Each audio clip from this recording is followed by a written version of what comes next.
spearheading this new effort, relatively new, and it's an effort that the science is breaking. It's new science as we're going along. But in speaking with Dr.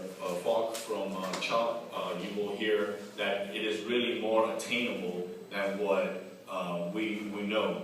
So, as all of you guys know, Congress is an educational process. We have so many different issues coming from all the time from different sides and different aspects. And so I'm so happy to see all of you here to educate yourselves and then educate your members. Because this is, as Congresswoman mentioned, it's not partisan, and it's the opportunity to give hope where, you know, they told us when we received the diagnosis of our son that he would not make it past a couple more months.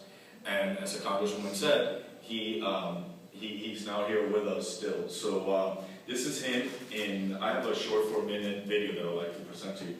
This is him in September of 2012. And then here we have him in, this was this summer, sometime in June and July. And he is what you would consider, you know, for those of you that are parents, what a two-year-old should be. So let me show you a video.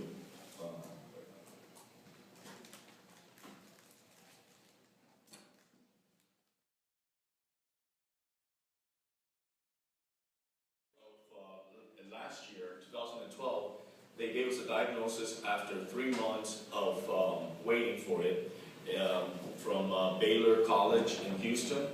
It was a genetic blood test which gave us a disease. And thank God that we had an excellent genetic doctor here in DC Children's Hospital who was able to identify the genes, because as you'll hear from the doctors, this is a very complicated disease.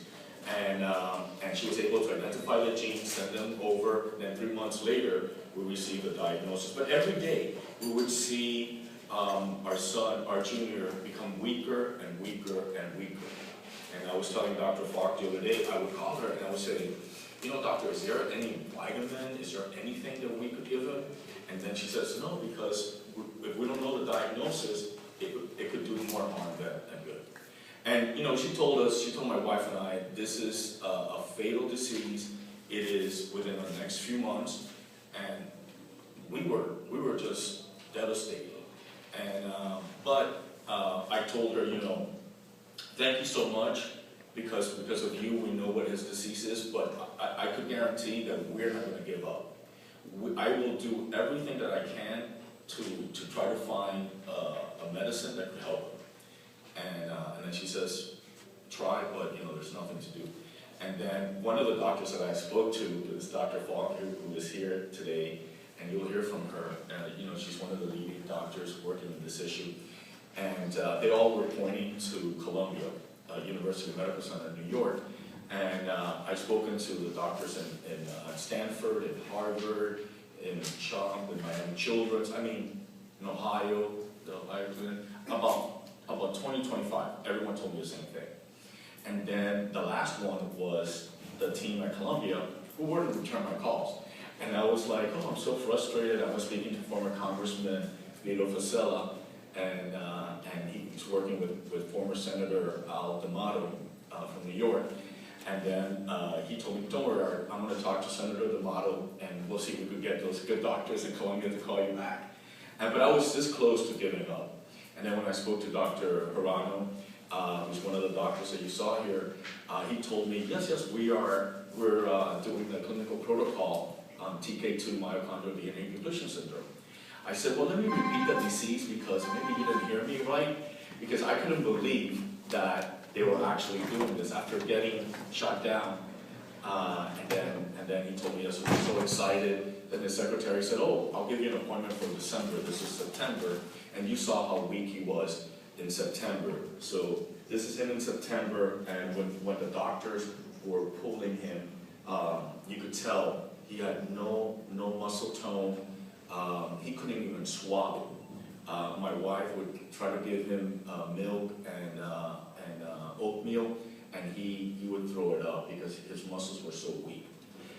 So I told her, oh no, I'll be there next week because my son can't wait till December. So she was nice enough to give me an appointment. We drove because he couldn't fly because of the germs in the planes. So we drove over, and on the drive over around Baltimore, he was like gagging. He couldn't breathe right. So I just told my wife, we can't stop. We have to keep on going. So I asked her to carry him, to console him, so he finally fell asleep, and we made it to Columbia. I was so happy.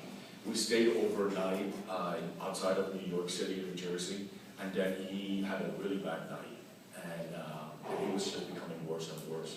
So the doctor told me to bring him to the ER right away, and then he was there for 3 weeks. They did an amazing job in the ICU, and eventually we saw that he was getting weaker, but I had to come back to work. My boss has been super understanding and super cooperative. She's been unconditional, so I am so happy that without her support, he would not be alive today, and I could tell you that. So because the most important thing with this disease is that you catch them right away, and you have to be aggressive because the disease is very, very aggressive.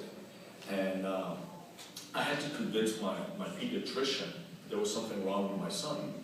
I was away. I went on a congressional staff tour to Israel in May of last year, and when I returned after a week of not seeing him, I knew that there was something wrong. And he said, oh, we did a CDC, that's one of the general testing for kids, and all the tests came back fine. Because when you see him, if it wasn't for the tracheostomy here, he would look like any other kid. And when we were here, we had to convince some of the doctors at DC Children's that in the ICU, in the ER, that he wasn't doing well and he needs to be admitted.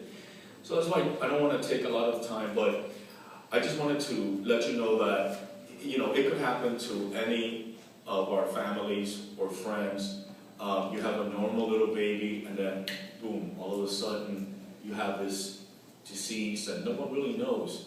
But science is really advancing, and with the help of the Mitochondrial Foundation and an association, they have been with Chuck and Cliff, they have been really working with leading doctors to try to find a solution for this. And there's so many more babies that could be saved. We, had the opportunity to be aggressive. Our son is not out of the wood, but at least he has a tracheostomy, so to clear his airways, and then he's fed by a G-tube. And the studies, the clinical studies that he's undergoing from Columbia show in the blood test that those medicines are metabolizing in his system. So, and we noticed right away. The doctors told us between 3 to 6 months, you should see an improvement if there is some. He's the first American baby to receive this treatment. And they started in Europe already a few years ago, but in the US, they only had mice to deal with. So, we're very, very grateful also to Columbia for everything that they have done. And my message is here that we have an opportunity to save a lot of kids who at this time maybe will die due to from a cold, because colds for them are fatal. So maybe from a cold will turn into pneumonia, and then the lungs will be filled with fluid, and then it's too late. But anyways, I just wanted to say thank you to all of you. Please, like Congresswoman Ishu said, be informed, and we're going to be providing more information as we continue, because this is just, sometimes I say, I don't know if it's a miracle or if it is new scientific meds. But we're very grateful to God for keeping our son alive, and not only alive, but growing and becoming stronger. He's 90 centimeters. They do everything here. They don't do it in pounds or inches. So he's 90 centimeters and in the hospital actually, and 14.4 kilos. So so he's growing and his brain, thank God, is fine. So he cannot move. So what he does is with his eyes, he raises his eyebrows. For example, we ask him, do you want to see Mickey Mouse or Lightning, the new movie for Cars? And then he'll we do like this, and if he doesn't want it, he knows how to say no. So he'll go like this, he'll go like that. But if he wants to, he'll raise his eyebrows, and now he can't vocalize because of the tracheostomy, but now he's making like sounds with his voice. He'll go like when he wants to call our attention when we're on the phone or something in the room, and I'm like, okay, I'm going. But so anyways, his brain is fine. We're praying that he will continue to get stronger with time, but these medicines and this research is key. If he did not have these experimental medicines, he would not be with us today. So, with your support and your member support, I believe that we could save many, many other babies in the U.S. and maybe around the world. But it is key to get the congressional support, because at this time there's no support for mitochondrial diseases, and we're I don't know, miracle or new science, but maybe both of them working hand in hand. Thank you so much for being here.